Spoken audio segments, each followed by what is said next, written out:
G'day guys, I did want to make a video as I was disassembling the EGR and cooler on this 2008 Range Rover Sport, and I did make a video, but it was just terrible because basically I went into the diagnosis and then the actual job. So I'm gonna have to cut it down here. I'm running out of time and resources. I've come in very early. Now this car was blowing steam, okay, and the engine was running fine. So what I did was working through here, which I can't do now because it's 4 AM and I can't make any noise, working through removing the shields in here.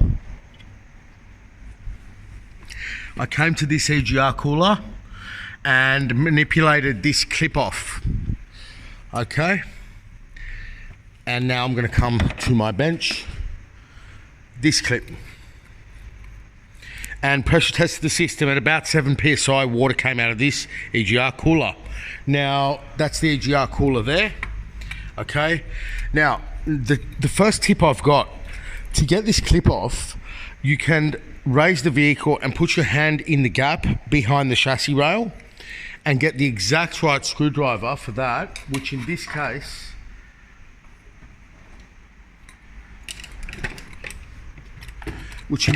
was this one.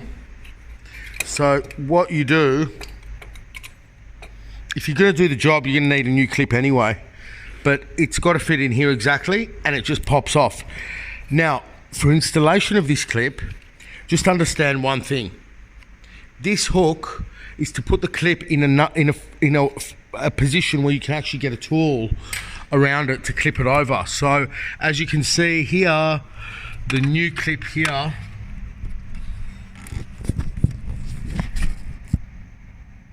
the hook has now gone around to keep the clip in a position that I can actually get something around it.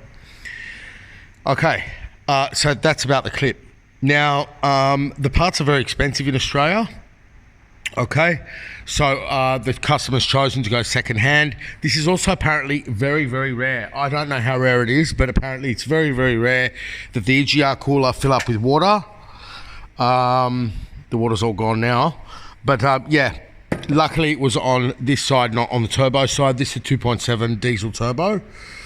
Now the job is not too bad. Like once removing the intake and all of this plastic stuff, you move to remove the water hoses, and the key one holding it in is obviously at the bottom, okay, which you come through here.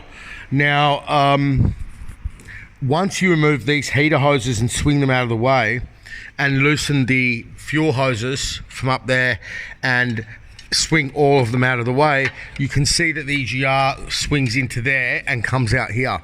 So the way I've chosen to do it is to actually not remove this pipe. I don't know if I'm going to regret it because I'm about to now close this clip, and as you can see, I've been playing around with all my different tools to get it exactly right. You don't want to be pushing at the top here and that. For me, this clip was the sort of main thing about the job, believe it or not. Now with the bolts for the EGR, including this rear one up here, I actually did it all from under the car. Once again, when you arrive here, you can see that bolt you can remove from here, but it was much easier to just get, it's the tool I need is in that van, but it's a really long 3/8 extension, and it goes from the wheel arch all up to the bolts holding the EGR on, which I can't show you because now the EGR is back on the cooler. Okay, but there's these long bolts that you can see one of them just there. You do them all from under the car, okay? So all those bolts have been released, the bottom water hose has been released. You then come up to the top, swing everything out of the way, and get that EGR cooler out from here. Now, if you're going to leave this on the back of the EGR cooler, it could pose a problem to getting it out. I'm not sure, maybe not, right? But this is the way I've done it. It's all going back together now. So I've put 2 bolts in, one at the rear, one at the front, just loosely. And I am now going to put that clip on. I did make a more informative video. I was running in and out of the back of the vehicle because that's where all the parts are being held. But, you know, look, you don't want to muck around with this if you don't know what you're doing. And if you know what you're doing, you're going to be able to pull the intake out, remove the wheel. One main thing is with those shields that fit in there, make sure you mark the orientation. And, you know, maybe it was just me, but I did have a lot of trouble getting that front shield out. I really did. So I didn't remove the shield there on the brake hose. I have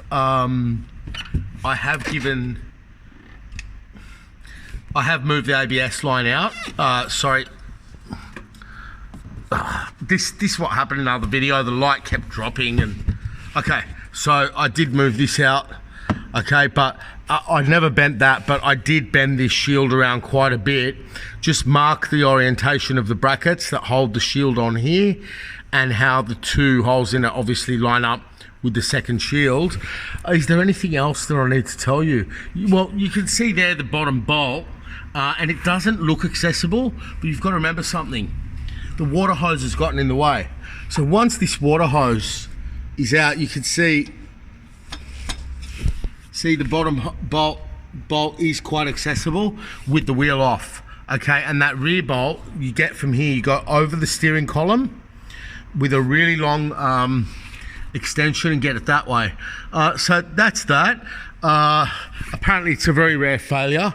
It's going to be interesting to see if the other one holds up or what, or, you know, because they are the same age, and obviously it might have been a manufacturing defect inside the cooler, though it's been many years, you know, like it is. Apparently I spoke to a lot of a few Range Rover people here. Even the guy that sold me the parts, he said I've never heard of it. Anyway, obviously if you go second hand, you can pressure test it. So now would be the time to connect the water hoses up and pressurize the system. But then again, if you don't put the bolts in, you'll have to pull the hose back out. So you might want to actually fit the cooler permanently and maybe not do the back clip. Yeah, no, you can't. So if you're going to pressure test the cooler now, you want to leave that back clip loose on the EGR and just wriggle this, and that's where the water's going to leak out. Okay guys, hope that helps. Bye.